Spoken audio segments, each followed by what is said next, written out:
Welcome to MSP 1337. I'm your host, Chris Johnson, a show dedicated to cybersecurity challenges, solutions, a journey together, not alone.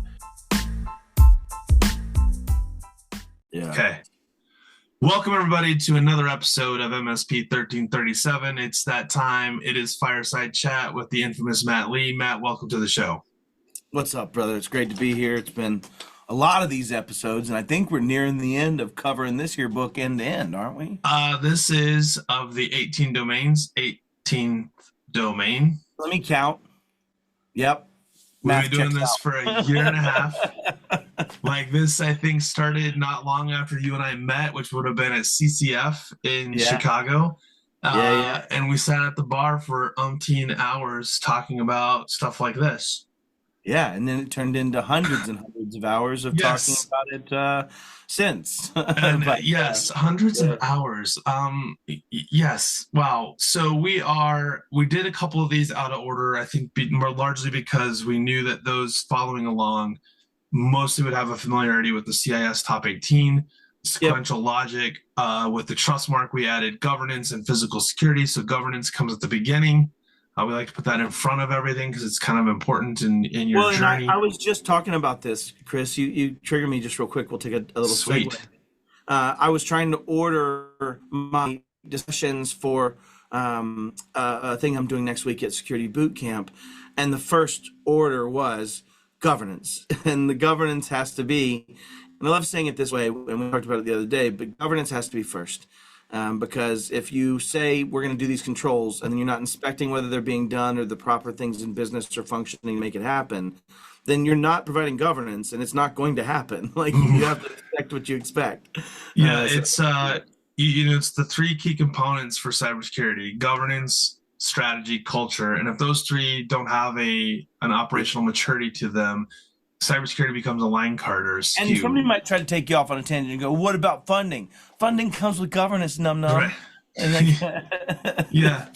and there's several scenarios where it's like, well, are you saying that we can't sell cybersecurity if we don't have those other things in place? No, that's not what I'm saying. I'm saying that's all you will be doing. You will just be selling it. And I think what's great about the Fireside Chat and what we've stepped through is these are building blocks for a strategy for governance and for your culture to have an alignment so that as cybersecurity becomes embedded into your business, into your MSP, it's not some random snowflake. It's an actual measurable, picture that others can look at and go, I respect that. I have confidence in what you're doing. Yeah. Well, and even if we take all that away, like I talked to somebody the other day, and I think it was with Wayne, but either way, it was around this concept of compliance versus security. And we come to these things as a constant conversation. And when we talk about what is compliance, compliance is meeting a standard within a definition enough to prove to somebody else that you can move forward. And I'd like to make that like karate, right? In karate, I can do this kata, I can accomplish this, I get my yellow belt. Right. Now, that's compliance. Now, if you can take those skills and when the bully comes to whoop your butt, not get your butt whipped, you have now reached security. Sure. Those two are very different statements, right? And you might take all the way to a black belt and not ever be really secure, if that makes sense, right? So or afraid to use what you've learned, right? And you might be very secure and have no black belt, and those points may play out right to the other side too. So, anyways, there's 16 safeguards in this category. It's actually one of the largest ones that has been built out in the Trustmark, and I want to preface a couple things. One, you may find yourself thinking like, well, that safeguard doesn't apply to my company because we work from home, or we're not responsible for the building that we're in. Any number of reasons why this doesn't fall on you. And while I'll give you some yeses to that may be true. Well, but what I will say, go ahead. I was just gonna say, I think it's important to go, but what if? So at least being aware and having an understanding of allows you to make decisions in the event that something goes sideways. And I think that's really important more than any of the other pieces around where you may not have full responsibility, like say the elevator or the physical building, is to go, okay, well, what happens if your physical building, has no power? You know, what's the game plan? Do you have a strategy? Do you know what the options are in the building that you're working out of? So as we go through this, think about like, could this be something that you should be thinking about, even though it seems maybe a little bit outlandish that it would apply to you? Well, let's start easy. Okay. First one, which is ES.1, control visitors at all facilities, including sign-in sheets, monitoring activities. Now, I do not mean put handcuffs on them. It doesn't mean that kind of control. It really just means make sure someone's guiding where they're going, that sensitive areas are not accessible. That doesn't mean hold their hand. You know, if you need to hold hands, you can hold hands here, bro. Like I'm not opposed to it. But monitoring activities and limiting access to sensitive areas. This is really the visitor log as a minimum required documentation, but the spirit of it goes much further. You could have a visitor log when I show up with my AT&T shirt and say, I'm here to look at our T1 endpoint. And they're like, we don't have a T1. No, but you actually do have an easement that we have from a former tenant that had this here. If you don't mind, just take me back to where your network terminates. I'll make sure that thing's not here anymore. I'll document it in my records. We'll get done. If you don't guide me back there, I'm doing bad things when I get back there. Right? You might still be doing bad things when you're guided back there. That's true. This is one of those easy social engineering stories that we hear so much about. Like, it's not hard to get your hands on an AT&T Polo. No, not at all, man. It may smell like somebody's worn it and slept in the streets, but all right. So that's the first one. But really, y'all have a visitor's log. I think it does get more interesting as we get into physical access as we go into this. So maybe let's not burn that bullet here, Chris. Right. So anything to add on this one other than make sure you're controlling visitors when they're in your building and make sure that you have a log. And control does mean usually one-to-one body or very, very sound plans of physical access limitation that allow for the access to happen. For example, to a mall that's open 24/7, but every store is locked and the bathrooms are locked and everything's checked and you have to walk around. You basically get your steps in and walk laps. That's it. Yeah, I've been there. It's a very interesting affair. I will throw this out there. I think the point that it says to also include, monitoring activities. Yeah. Like, it's when be aware of when visitors are in your space, right? Like thinking through things like, okay, if someone's there, client or otherwise, are there for a meeting. Okay, well, what's the meeting timeline? Do you know about it? Like, is it on the calendar? Is the staff aware that there are people there? If they go use the restroom, you do not need to hold their hand. Correct. But you might just have a certain timeline of which they come back and have ease of vision where they're at. Right.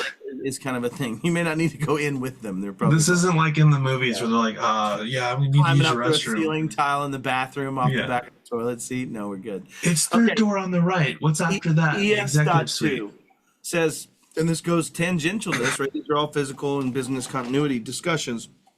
So this one says, have alternate worksite security.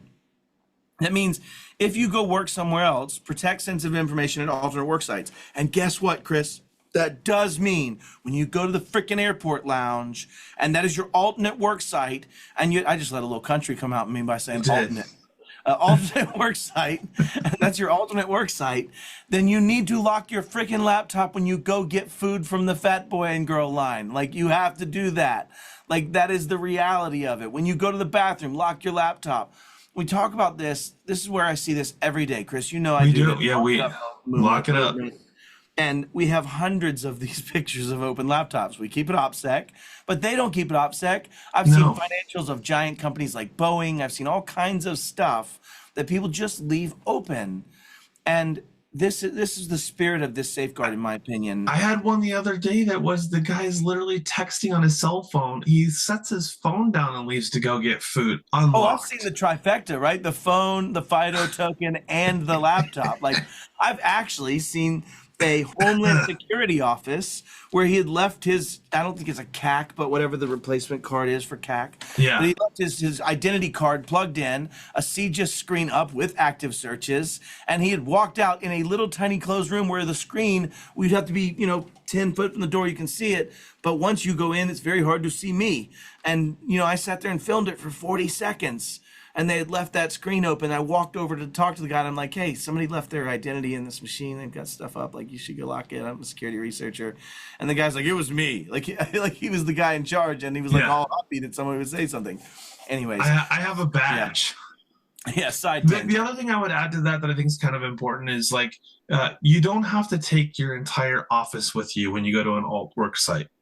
Yeah. And sometimes you see that too. Like I had someone like in the whole airport. lap, like everybody's got the spread out sheets next to them, and all the data folders sitting there with names. Right. I actually saw that on the airplane the other day. Like they flipped out their binder and they had it sitting there, and I'm like, oh my word, these guys are doing the accounting on the airplane. What would you want to see? So you need to see a business continuity plan, a physical security plan, and really what it needs to be is something that says people understand how to protect sensitive information when they're traveling. Do they do it? No, quite evidently they don't. I actually rarely find one where someone does. In fact, if I see a glowing laptop screen in an airport, I know I'm about to find an unlocked laptop. I would also say, though, in the number of times I've polled a group around having a business continuity plan or a physical security plan, I have never had someone yes to a physical security plan. Agreed. So even if you write out something and start where you are, they need to cover these items. What do we need in a physical security plan? These items. These are the education content we're missing. We're quick to do, like how a phishing simulation and make sure you don't click on the link, but we don't do this. So in your plan, you would need to address the following things. The first thing we've talked about is protecting sensitive information at alternate work sites. In your physical security plan, you would need the next one, which is ES3, that says restrict physical access to authorized personnel. Well, we have two concepts that have to play out here, right, Chris? One of them is authorized personnel. We need to define who is authorized, and then we need to provide physical restrictions. Most people do this with what, Chris? How do people do physical restrictions in most companies, mine included? I mean, usually it's going to be a key. Yeah, key or a badge. Yeah. Right? Usually a badging system, some type of a HID badge of some sort.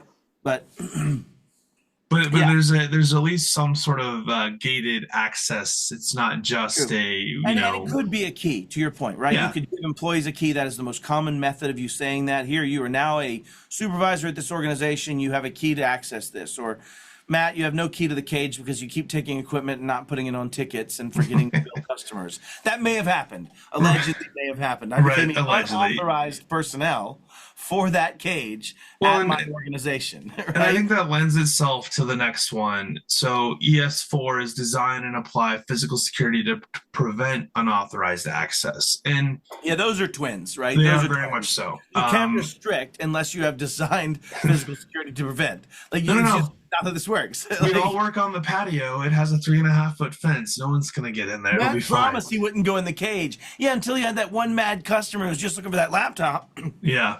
And you don't realize that laptop's not the one we ordered for that customer. Anyways, yeah. All right. So continuing on the same vein, ES5, design and apply physical protection against disasters and disruptions. So this is where we shift a little bit and say, hey, this is more than about protecting just from people. Yeah. It's weird, right? Because they talk about physical protection, design and apply physical protection against disasters and disruptions. So in this case, you're in a tornado alley, that would be your tornado shelter. But when you talk about disruptions, make it way easier. Man, we're making this way complicated. So tornado, got it. But let's think about the janitor's closet is also the server room. Yeah. My Dell ES Power Edge, whatever it is, it sits right underneath the mop bucket. You're 100% right. So let's say we're talking about a server and infrastructure or something that you're keeping, right, that needs to be on-prem. And let's just say you maybe put that in a room where there's this standing pipe that you don't know why it's there. Right. Let's just say allegedly this might have happened in a career. A friend of mine named Matt, let's call him. And let's just say one day we went to a Chinese restaurant and my buddy, our service director, still service director for a massive now organization, may have had a inadvertent clogging of the toilet next to this room. And we learned what that standpipe was actually made of and for. It was a pump pipe to raise the pressure up above to get it out to where the sewage was. It ruptured. That was a bad design. We were in there carrying servers out, running, trying to carry them out running. Without vomiting. It was so bad, bro. It was so bad.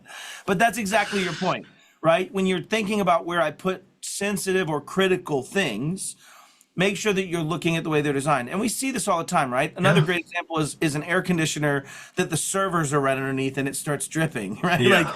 Maybe one shouldn't have placed it underneath that. That's probably the discussion here. But it had the best airflow. Yeah. And I will say some of these controls change a lot depending on how much infrastructure you have, depending on how much sensitive information you have, The criticality of these safeguards for sure. Yeah. And even the way they would be implemented would be difficult. Like if I don't have a room full of CUI, then I don't have a problem of restricting physical access to that room full of CUI. If I don't give network equipment access, I don't have network equipment. I'm doing, let's say you were in some world where I'm living maybe remotely and everybody works from, where are you sitting there, Chris? Where am I sitting right now? I'm home office. Now imagine you start working on that, like the way this functions and the level of things you're going to have there that you have to deal with in that physical site would be delineable. And that goes back to that alternate work site conversation, right? As long as you're dealing with how that, anyways, getting off on a tangent. No, you're fine. I think this is important though. I think it's that reminder of like, what is there? And I think to your point about, CUI or not, remember now they've also added in the assets that are used to secure and SPD, all those. Yeah, so like you can run into things like, well, that's where our manage engine box sits. Well, that manage engine box may not be. You're back to the infrastructure point that I mean. So exactly. That's where I'm getting at. Is I believe there is a direct correlation to the level of infrastructure one hosts as to the level of these physical security plans criticality, other than the endpoint that accesses those things. Well, right? And that lends us again to the next one, which one could say they may be out of order. This is a physical design safeguard ES6. Yeah. Design and apply procedures for working in secure areas. I see all this stupid way. Like, I know there's ways you can interpret this of secure areas. Here's my secure area, but I'll give you a simple one. Don't turn your monitors towards the street in a building that's public next to a sidewalk. Like, what? I swear, Chris, I know that you might be blown away. This exists. I know this might blow your mind. But I took a picture in Boston, I think, the other day. I don't remember where it was, but it was somewhere. I've had similar, but what was funny is when I took the picture, the reflection of the glass, the camera picture wouldn't work, but my eyes looking through the glass could see everything on the screen. I had a perfect one. It was so good. In fact, it got hundreds of comments. People were teasing, like, Matt creeping in your bushes. Anyways, I was like, no, I was on the sidewalk. The sidewalk. This was readily available. I was leaning up against the window to cool off in the shade. All right, but the point is, again, you have to have procedures as well for working in secure areas. And this does come to mind if you are handling stuff like ITAR or CUI or SPD, protecting those people, or anything that comes into secure or sensitive stuff that needs to be secured as secure areas. And it would be simply like, I don't know. Forget security, Matt. Forget security for a second. On what planet do you want the sun shining on your computer screens? Oh, we're back to that. Okay, we had to rewind. Okay, I'm with you. Yeah, you're not wrong.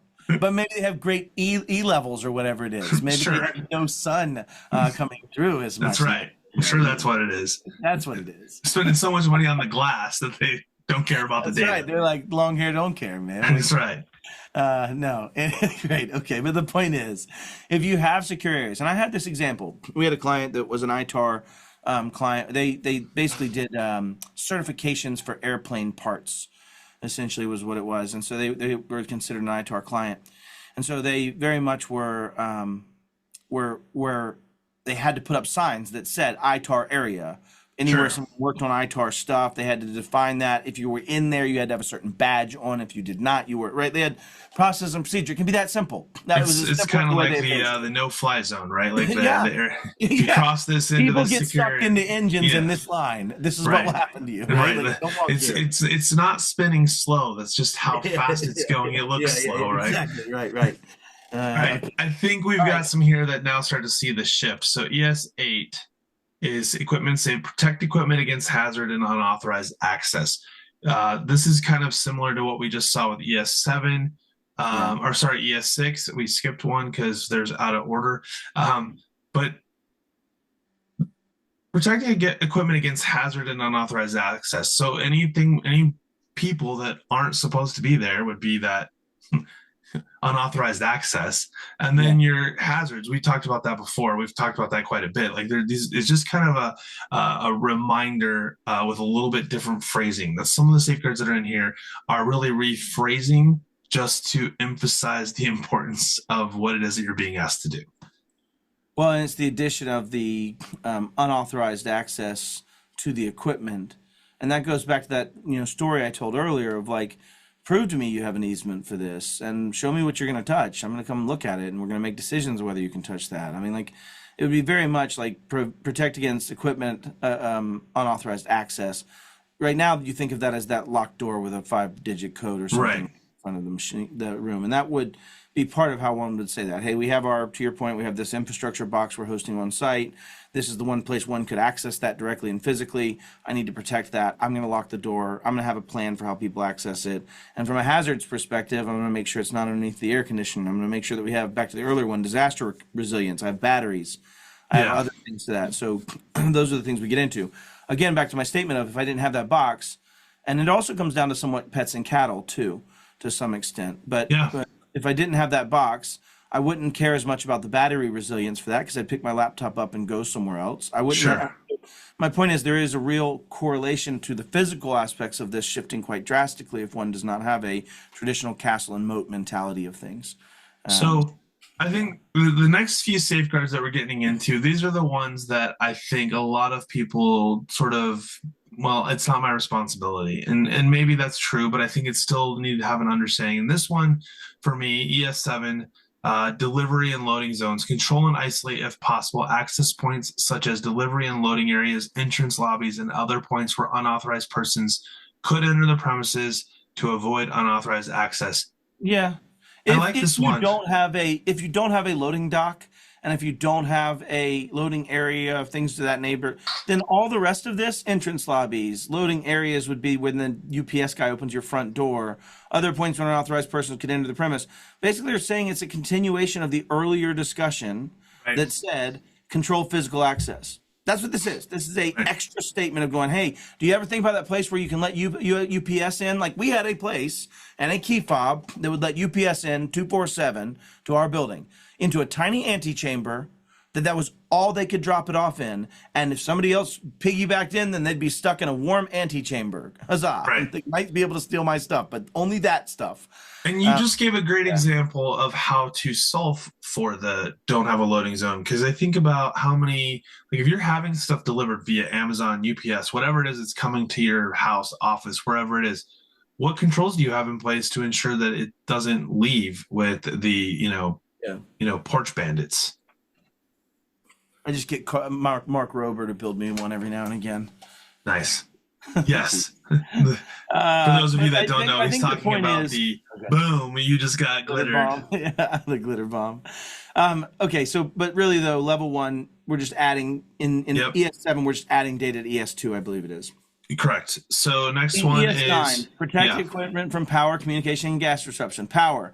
We have basically, again, back to the sensitivity of what you're hosting. If you are hosting something here, I forgot Zoom got my thumbs up. That's so funny. If you are hosting, what if I just do one finger? They're going to give me a thumbs up here? I think that's called pointing. Does it detect this one? It doesn't seem to. It does. It takes it down. It does, yeah. Okay, fair. So if I do that one? Okay, protect equipment from power disruptions. Okay, so let's just take this sentence. Power disruptions. That's why you have battery backup. That's why you might have redundant utility. That's why you might have a generator. Those are the things we're talking about here. Again, if you don't have a server you're hosting that needs to be up, I don't know that I care. I just move alternate work sites. Right. ES1 and ES2. The communications one is interesting. This gets into more than just like ISP type stuff. Okay, go. Well, I would just think about like from a communication standpoint, if I have a utility disruption like this, how do I ensure that I have in place in my plan that you can get a hold of me? Yeah. Or I can get a hold of others, right? Like I think that's something that we often overshadow with that. Well, I think a lot of that gets missed, right? Especially if you think about, let's say we were going to have Russia's joking threat of cutting undersea cables, right? Sure. Let's say joking threat. I just said that to make myself feel better about it.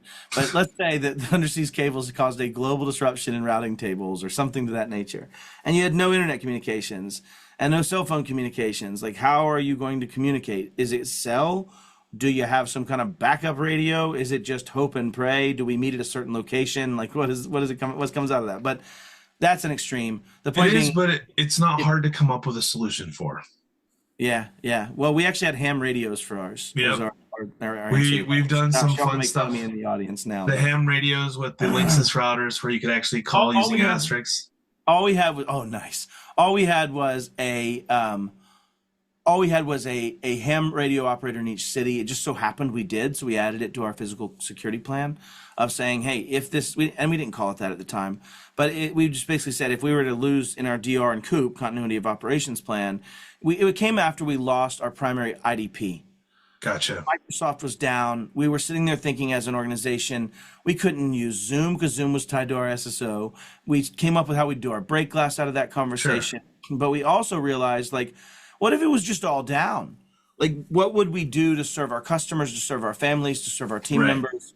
And the answer was, if we had a disaster or a hurricane in Florida, then we would use a ham operator afterwards if we needed to communicate with that human and just confirm where they were. Anyways, way too deep in the weeds. But yes, 10. And then gas disruptions. We're at gas disruptions. You can tell me this was written for a enterprise running data centers without telling me this was written for an enterprise running data center. Right. I digress. At least the beginning controls we came from. Yes. Protect power-wise and telecommunications cable. This comes into play too for you in that when you think about, well, what am I responsible for? You said before the show, Chris, that a lot of people say, well, I'm not responsible for that. What am I responsible for?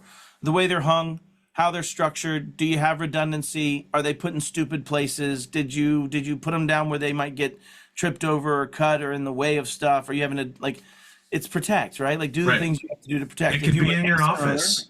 If you were a data center owner, it would be how they come into the building, the way they're dealt with, like those kind of things, right? I haven't read someone trip on a data cable and snap that endpoint off in that switch port. Happens. I mean, allegedly. I mean, those GBAG modules. Maintain equipment to make sure it's available and integritous. If you've ever had a client ask you, why do you need to blow out this computer, or why are you taking the server down to do this physical maintenance and looking at this, that's one part of this in my mind. Right. But the other part of this is, why would you inspect a physical host for something? Maybe because somebody would plug in something between the keyboard and the machine and steal all the keystrokes, or maybe someone has put in some malicious tool in between that and the network cable. Like, just look at your stuff. Come on, we've all watched Hackers when he puts the little modem underneath the desk. Done. Yeah, boom, done. That's all. That's how it happens, actually. That's exactly. Right. It's in verbatim. In fact, I have the same work belt. Yeah, it's the same. All right, 12. Prevent equipment, information, or software from being removed without prior authorization. This is a slam dunk, but it comes down to, that means you have to ask what people are carrying. You have to look at what's carried. A great example is Deviant Olaf did one where they were talking about having to steal laptops. And instead of just stealing one laptop, they realized that would be inspected potentially if I came in and left with something as a guest. So instead, he put on a work uniform yet again, came in with a dolly, and took every laptop over lunch, and then walked out with it because it was so hyperbolous to say, hey, we're replacing all the laptops. New ones will be coming in from corporate this week. We'll get them back to you today, promise. Okay, thank you. That was it. Took all the laptops. That's awesome. This is so delicious. But this point is, prevent equipment, information, or software being removed without prior authorization. You can get really broad and deep on how you might accomplish this, but really start simple of, we don't let employees keep equipment. We don't let people take equipment out of the building without it being documented and tied to a ticket. We double check that. And then what physical controls do you have in place? Is your receptionist empowered to deal with that? Right. Is that something you're doing with cameras? Like, how are you doing that? If you see something, say something. Surprisingly, is exactly what you just said. Doesn't it? Yeah. Well, it goes back to your culture point. Okay, so secure assets taken off-site, which means if you are going to take it off-site, secure it. And there are a lot of safeguards we've already done to give you this data that you can reference back to, especially at the technical controls level. Like my devices are all encrypted. I have, right, from CIS. And that's why this is Control 16. This is long past. Totally. Yeah.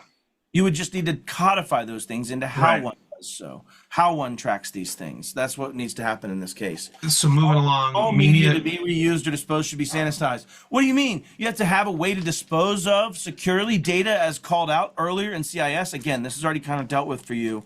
That it is. I think this cycle of when is it considered retired? When that sensitivity has lost the context of the user, it needs to be wiped and managed so that you can reuse it if you are in the right way. I think this is interesting because we have a whole section on media disposal and media protection before you get to this control. However, this gets into really specifically stating the retirement of assets more than it's talking about, portable media. Yeah. Yeah. Oh, yeah. This is a laptop.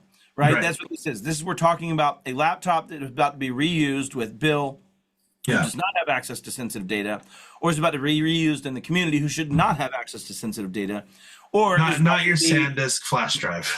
Well, and even that, if it were to be in that context, to be done, it's fair, but we do address that though prior to this. I think this is more of like the retirement piece.